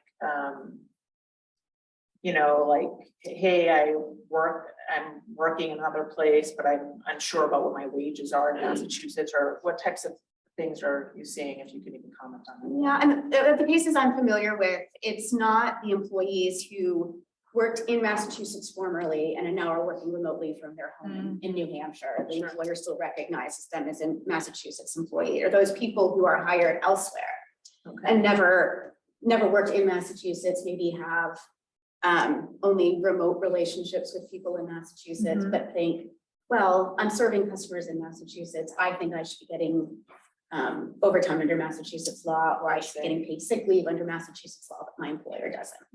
Okay. And is the answer to those questions, it depends? Yeah. Of course, we're in a law school, that's perfect. Okay, and so, when I was thinking about the, multi-state employer situation for us, I was looking for, I wish I had known you back then, because, I was looking for folks who had already operated in the space, because I was wondering, how do we set this up? What are the things that we should be thinking about? And I wonder if you could maybe say a little bit about that. What are the things that someone looking to begin to step into a multi-state employment environment might be thinking about? I think the thing that I worry about a lot is compliance with the local laws. And so what we've been doing for years is putting together, we have an employee handbook that has all of our general policies that basically applies. But then in recognition of the fact that different states have laws about routine scheduling or different sick time laws, different family medical leaves, we put together a state-specific handbook that we make sure that people sign for annually and make sure that they get that electronically. Of course, I worry that nobody reads it, but at least I hope that my HR team reads it, so that if they get a call from somebody in Washington State or in Oregon, they have the resource there to be able to see, is there something special that I should be thinking about because you're in this jurisdiction? That's I think what my number one thing is. And then just making sure, we've gone to delivering most of our training electronically, But, trying to make sure that those managers that are actually in the regional areas continue to engage with folks. And we have a relatively new CEO. He came in the end of 2019. Lucky guy. So he does these broadcasts, I don't know, once a month maybe, where, it's saved. So if you're working an overnight shift, you can still get it. But there's a real effort involved in trying to make sure that people feel like they're part of a culture and that they want to be with us, because the labor market is very challenging and employers really have to think outside the box in making it clear that our employees are valued and we want them to value working for us. So we're trying to come up with creative ways. And I know that's going a little bit off topic from your question, but I think when you're further away from a centralized office, it's easy to feel that, the team that's running your company don't know who you are and don't really value what you do or just see you as a cog. We have about 19,000 employees. And so the effort of making sure that folks feel that they're part of a team is a big part of it. And I think we're doing it differently than we did before 2020. Yeah, it's a sense of belonging that's so important for everybody. Yeah, for sure. So speaking a little bit more about the multi-state environment, I'll open it up to the entire panel. I know for my part, like the trickiest issue that I've seen, besides just learning law of all laws in every state, but among those things is leave laws. Like leave laws really are very different in a number of different states. In Massachusetts, we have paid family medical leave. Other states have paid family medical leave, and there's sort of more things. But for anybody on the panel, are there other issues that are sort of big issues that people have encountered in the multi-state environment? I'll open it up to whoever wants to speak. Laura, Mary Jo mentioned the pay transparency, and that is a big trending issue right now. So some big employer started posting national ads and said on the ad, "Not for Colorado." It said not. And so now there's a website called, it's called Not Hiring in Colorado, and it's listing all the employers who are doing that, right? And part of the discussion was that Colorado's sort of taking it on the chin for everybody else right now, but in the future, that's going to be an issue. So these are the kind of struggles where I'm sure, in some law, general counsel's office, they said, all right, well, let's just post it and say not for Colorado, and we're going to be okay, because we already have one employee or two employees in Colorado. And now they're getting some bad PR because. So we're all figuring this out, right? I did not give that advice. However, I will say that just for like in defense of the in-house counsel, there's an operational aspect to all this, right? That is really, really challenging. So when you're thinking about like, oh, well, isn't it just easy to like put out like the wages that you're going to pay for every position? It is much harder than that. It goes into all sorts of systems that I can't even remember the acronyms for. But I wasn't trying to throw in-house counsel. I know. Just curious if other folks have on the panel, thoughts about other things that might be, things that someone who's thinking about a multi-state workplace should be thinking about, or tricky operational issues that you've seen. And even on the plaintiff side, if you've seen sort of employers kind of step on issues that, they didn't intend to because of the multi-state environment.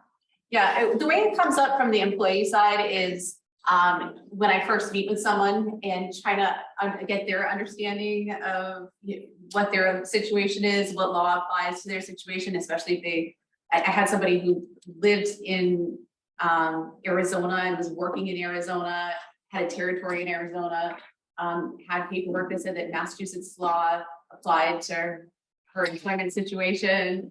And that's when it just starts to get like cuckoo, right? And so trying to understand it, well, is it Massachusetts law or is it Arizona law? And when things start to contradict, that's when it really gets confusing. What matters to me is, what's really going on? Where does this person really work?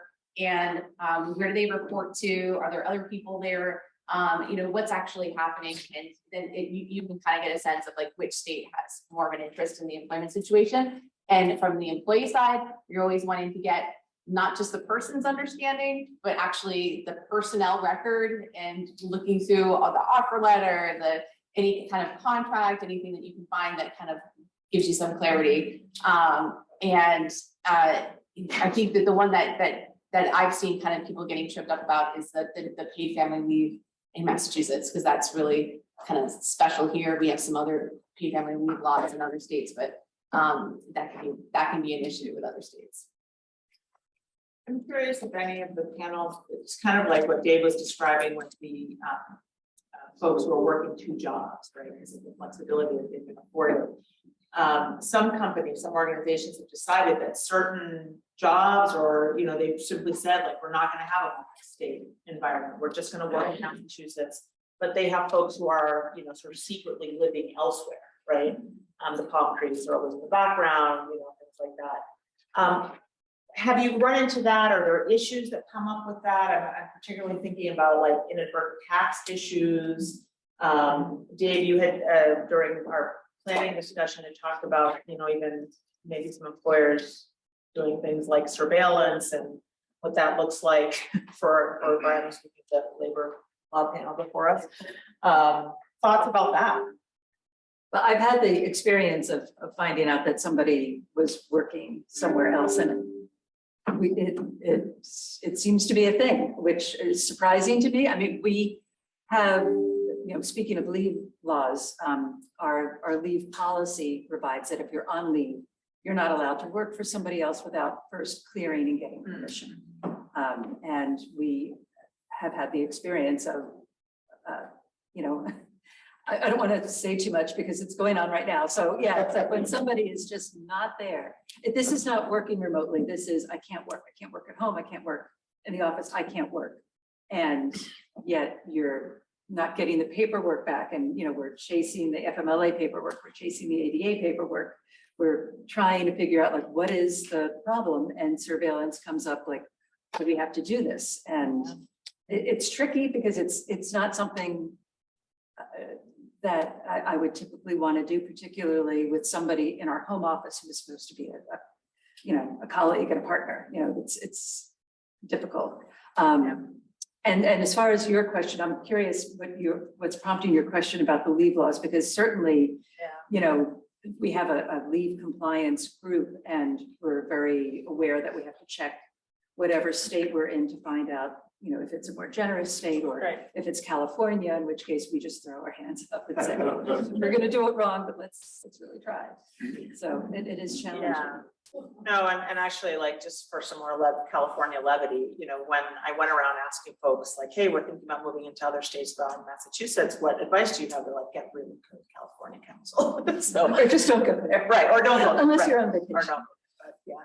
No, I think the leave laws operationally are challenging, particularly for employers in Massachusetts who have private plans. You've decided that you're going to provide a benefit for your employee population, and then you have to make decisions operationally about whether you're going to do the same thing for employees in Colorado and California, et cetera, or if you're going to just simply track the law. And compliance wise, it's easier to track the law, but you also, to your point, trying to create a space for belonging and where everyone feels like they are treated equitably. You want to try to have policies that apply to all employees frequently, right? So it's important to do that. So that was really, I think it's been a tricky path for us on that particular issue, just mostly learning all the laws and then being able to make sure that our policies cover that piece. But for sure, I know tax issues are certainly an issue that has come up. I have this sort of laundry list of information that I collected from people that was really helpful. And again, operationally, some of the things that people recommended was, if you're thinking about going outside of your particular state, first find out where your employees are living. Like most of the time, we employ people, they tell us where they live, but then you don't check up on sort of where are they. And so finding out where people are, and if people are not in Massachusetts, determining whether you're willing to let them stay there. And then figure out where you have the most employees and begin your compliance there, you know. So those were some things that I'll share with folks if you're thinking about, you know, going outside of Massachusetts, or you have clients in that space. But it's been interesting, particularly when you're trying to figure out where people are to begin with. By this point, I think most people know, so that's helpful. Yeah, but we've been tweaking certain hybrid policies to say you have to tell us where you are. Yeah. Or you have to be able to get to the office within 30 minutes or 60 minutes or 12 hours. Yep. Right, depending on them. So if at 5 o'clock I say I need you here tomorrow, you know, you're not in Whitefish, Montana or something. Right. Yeah, and I think the policy issue is a really important one. I'm curious, when we think about like security, right? You're working at home, you talked about folks working from a home office, or even, you know, they're coming into the office from time to time. And as lawyers, we're frequently carrying around things that are sensitive, as we might have, you know, financial personnel and others who are carrying around sensitive information. Has the panel known about, used any policies or procedures that have been helpful for ensuring the security of data at home, and even just reporting if like you left your briefcase on a tee, you know, things like that? Any thoughts or ideas from folks? Well, one, and I actually had a deposition all day today on a trade secret case, and it was an issue about an employee who left. And when you read the trade secret laws, one of the issues is, are you allowing your employees to use their home computers to work on business? And if you are, that is actually seen as you're not really protecting your trade secrets. And so, you know, policies that really require people to use the company, even if it's bring your own device, but it's for work purposes and it's signed off on by the employer, but you're not just using any old device that you don't know has proper security or you know, malware protection and all that. Just one of the things as a practical matter that always weirds me out is how willing people are to email wildly personal information about themselves. And I'm like, stop, like, don't send me that over my email. And I use like for things like tax documents, financial documents, medical records. I use some like a secure email system for that. And I try to get other people to do that as well. but people will voluntarily just send you their social security numbers. That always makes me really uncomfortable. And I think it's just even worse with people like not necessarily just being in the same place. So that I think it's so good to, you know, if you're not good at that stuff and that's not your interest, doing technology, cybersecurity, it's good just to have a reliable person that you can call and be like, oh, you know, what should I do about this? And it's so helpful to have that regardless of what side you're on. For sure. Any comments from Mary Jo or Kate on security in the workplace? We, you know, our equipment is, I'm not tech, but you can't get into, you know, you have to use a VPN if you're working offsite.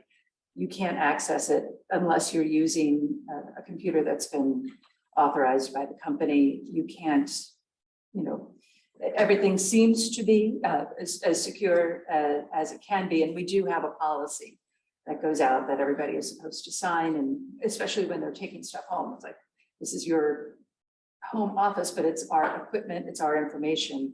You're not allowed to use it other than for professional use as you would in the office.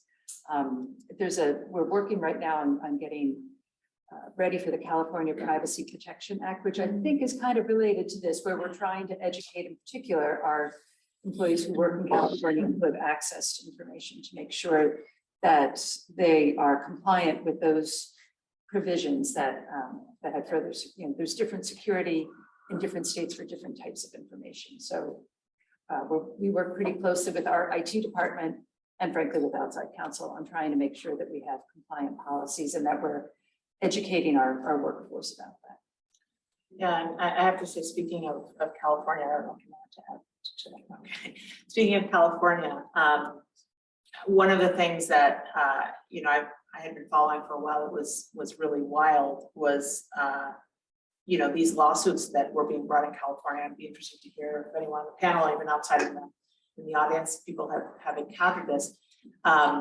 Where California law is being interpreted to essentially provide for employers' obligations to pay for, you know, internet, potentially rent. These are the arguments for plaintiffs, right? If you're asking me to work at home and I've opted to be in a hybrid environment, then, you know, I should have you pay for a piece of my my rent and that type of thing. So I was sort of following that and interested to hear if folks have had experience with that on either side. We've put out a reimbursement policy. There was a case before COVID on cell phones that, you know, if you used your cell phone to call into the shop, that you should be reimbursed for that. So there is this require, I think if I'm remembering it correctly, and I didn't look at it for this, but there's a, you can't pass on the cost of doing business onto your employees. Right. And so we're mindful of that, particularly because we're developing more, you know, of our road call, which is our AAA people, you know, so we're providing them with the equipment, but they also get a notice that says if you have other expenses that we have not identified, then it's your obligation to identify them and submit an expense report. But nobody ever does, which makes me concerned that nobody's really paying attention. And of course, there's almost no defense in California, it seems, to any of the wage and hour laws. So yeah, it's no, challenging. and it's a good reminder, you know, to just be thinking about how the hybrid workforce is really imposing, if any, costs on the employee to be doing work elsewhere. So curious if you all have thoughts on that too, or we maybe go into. I would say that Massachusetts would impose a similar obligation on the employer to make sure that they're not passing on those costs of business to the employee. Yeah. If it's not something that the employee agrees to for the benefit of the employee, it should be a cost borne by the employer. So that's interesting. So if the employee chooses to work from home, for instance. And we're not gonna reimburse you. You can come to the office 5 days a week instead. Right. Right. But if the employer says everyone's working from home now, Right. we're gonna get rid of our office. Right, that's a different thing, right? Scenario. Right. Yeah, I mean, these are things to think about for sure. It's also in the employer's interest to make sure that the employee has the right equipment at home to do the job. And I've run across that and been somewhat startled to hear that some people are not able to do certain job functions. They just don't have the right equipment, and that can go on for quite a long time. And you can't delay final wages until you get the equipment back, which is, I think, an issue that I didn't mention, but comes up. That's actually a really good point. I was gonna say, thank you for saying that out loud. Well, we have 10 minutes. I hope that's enough time to 10 minutes, 15 minutes, 10 minutes for questions. And I know we've got some questions. Yeah. Hi, thank you so much for your comments. I'm Gabi, Good Barbara, practice things in law at Brighton. And thinking about the hybrid workforce issues that Lori was touching on, you know, I've been seeing this a lot also with reasonable accommodation issues. And some concerns I have are that employers are just getting tired of these requests because so many people are asking for hybrid or work from home, and many of them are not in the reasonable accommodation context. And so sometimes I just worry that employers are sort of saying no, are trying to do the one size fits all approach. And I also wonder about juries, like when cases that are in the pipeline get to jury, you know, are juries going to be sympathetic to my disabled client? Or are they going to say, you know what, everyone wants to work from home. Why should you get special treatment? Which of course can come up in the disability context in a lot of ways. But I just wonder if any of you have any additional, you know, thoughts or what you've seen in that context. Thanks. So I had a client that I hadn't heard from in 3 or 4 years, and they were in real estate property management, and they reached out and they said, Dave, can you write us a hybrid policy? Because we just told everybody they have to come back 5 days a week and we're going to lose a third of our workforce. So we did. So I think your point is a good one, which is I think it's the new way that people are going to work, and I think you and Lori see a lot of the issues, the extreme issues where the employer is either not, maybe sometimes it's their manager. They're just sort of fed up with that one person and they're not willing to accommodate when they probably should be. But I think overall, we're seeing employers are realizing this is the new way. If we want to keep people, we got to be more flexible. Yeah, I think that's a good point. By the time things reach us, everything else has gone wrong. So, we definitely get this impression that about blanket policies and people not taking it seriously. I feel like it was worse with the vaccine. So I felt like, I had some cases that were, it just seems like this person's situation clearly like required accommodation and some discussion at least. And they were just no. And I just couldn't, I just baffled me because I just thought it was so compelling. And that's where I got started to think that they were just making a blanket rule at this employer and this is uncool. And maybe by necessity, what they're trying, they're in a difficult situation, but it's not okay and it's not legal. And, I do worry about it with the disability stuff. But I think that working from home helps so many people who have disabilities. And I think people, now that they've seen that people can actually get work done at home, maybe hopefully they'll understand it on juries. I'm hopeful. We saw 3 good employment wins this year in Essex, so we'll keep our fingers crossed. I think if I can add just one operational sort of observation too, is that in part, I think what a lot of folks have learned is that they have rights to seek accommodations, right? And that's a good thing. Previously, prior to the pandemic, I think disability or accessibility offices were dealing with a much smaller number of cases, and the personnel has not increased in many places, right? And so it becomes difficult when employees don't follow the policies, providing information if they need it, and they're needing to be chased and that type of thing. And so I would just, again, sort of like a little bit of support for the in-house people, as plaintiffs lawyers helping to advocate for clients who need accommodations, ensuring that they're providing information, following policies, et cetera, always helps a little bit more. Yeah, I think it's going to be very difficult for anybody to say that you can't accommodate somebody working part-time from home, because obviously life has gone on and we've done it very, very easily. But to Lily's point, if somebody is looking for an accommodation and it sounds like, I just don't want to come to work, it's hard.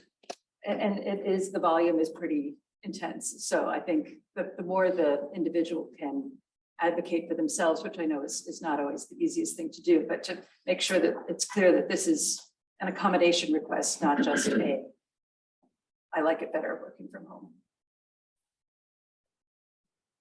I'm interested. So I do. Sorry. Me or him? I think his hand was up first. We'll come to you right after. So how do you balance that? So I represent school districts, so maybe the one place where the issue is a little different, but how do you balance the, I want to work from home because it's my preferred versus, any doctor who writes a note who says, uses, to be cynical for a moment, buzzwords, even though they are very real issues, anxiety, disability, and everyone who isn't a teacher says, well, I'm a secretary in office, or I had a facilities director who said, well, with technology, I want to be able to work remotely, or I have a disability and it's hard as I represent management, trying to balance those issues, and trying to navigate that, because you get these doctor's notes, you ask for more information, you send us, 6 letters back and forth, and you don't know anything more than you did. You try to engage in the interactive process. And that all sounds good in theory, but it always doesn't go quite that smoothly. And then it becomes what Lori said, well, it's the hard feelings, things have already blown up, and now you don't like me because 18 months ago I did X, Y, or Z. So how do you balance that?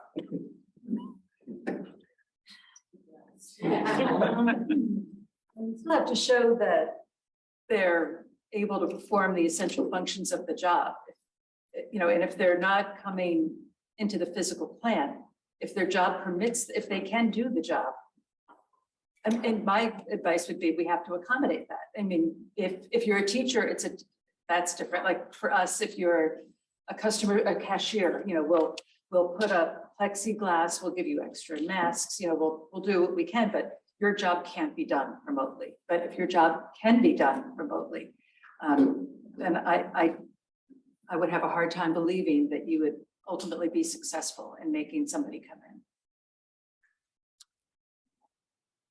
I'll say something that's obvious, and you've probably already done this, and you're like, Lily, I know that, but like, I'll say it out loud anyway, which is simply that I think a lot of employers in this situation that you're describing have just done like a double look at the job descriptions and the definitions of the job. I think a lot of employers probably realized when COVID hit that their job descriptions were insufficient. They were not clear about what the essential functions of the job were. You know, their approach to how they permitted people to work from home was inconsistent. So, you know, starting at basics might be a good idea, and you can totally be like, yeah, but like, you know, just I would say that. Any other thoughts? Here's a pro tip. If an attorney sends you a letter on behalf of the teacher, don't ignore it. I'm really sending that to start to document and create a narrative for my complaint. So, and I've seen people do that or just send a form response, and it's just, if it's gone to that level, please do not ignore the advocate. And I'd call them. I wouldn't just write back. I'd call them, have a discussion. Absolutely agree. I don't think I've received any letters. It's in the mail. Sorry. I'm Alejandra Hong, and I've practiced both labor and employment law. And to members of the panel, I'm curious about what you've seen in terms of the intersection between employment, some of these leave policies that is often couched in like individual terms of pushback on return to work or having a hybrid workforce policy. I'm wondering if you've seen any intersection where it often involves the workforce as opposed to like an individual challenging that policy, and whether that sprung into organizing activity, or at least, you know, engaging in protected concerted activity that was discussed earlier at the labor law panel, which is a report recently that in China, the Foxconn company, it's the company that makes the iPhones, how they used to have the suicide nets set up. So workers, if they were to jump out because they couldn't tolerate the working conditions, the nets would be there to catch them and back in the factory. So the latest incarnation of worker discontent is the China has a zero COVID policy, and the company is loosening up some of its COVID protocols, which I think has infuriated the workers so much that you're seeing workers organizing over this issue, which is not something you really see in China. So I wonder if you can comment on that, where something that at first glance appears individual, but then springs up into a full-blown organizing campaign. So exactly that, about a year ago in December, I work with a lot of restaurants. And so there was a spike in the variant, whatever variant was at that time, I can't remember. And people, we were getting near the holidays, and restaurant workers wanted to be able to go home to their families in the holidays. And I had 3 different restaurants where they were making demands like they were trying to organize, right? And I mean, in one case, one restaurant spent $6,000 in one day to test everybody to try to give them comfort, you know, but it didn't stop that. And so it was an interesting confluence of events, I think, where the holiday was coming up, people wanted time off, and the variant was spiking, and they'd already been, you know, dealing with the public every day. And so people were calling out and saying it wasn't a safe work environment. And so, yeah, it reminds me of that a lot. And I hope we don't see that in the next 3 weeks. We all set, okay, so I'm sure we'll all be staying and we can talk more. It's always wonderful to be back at Northeastern. And thank you for your questions and thank you for the panel.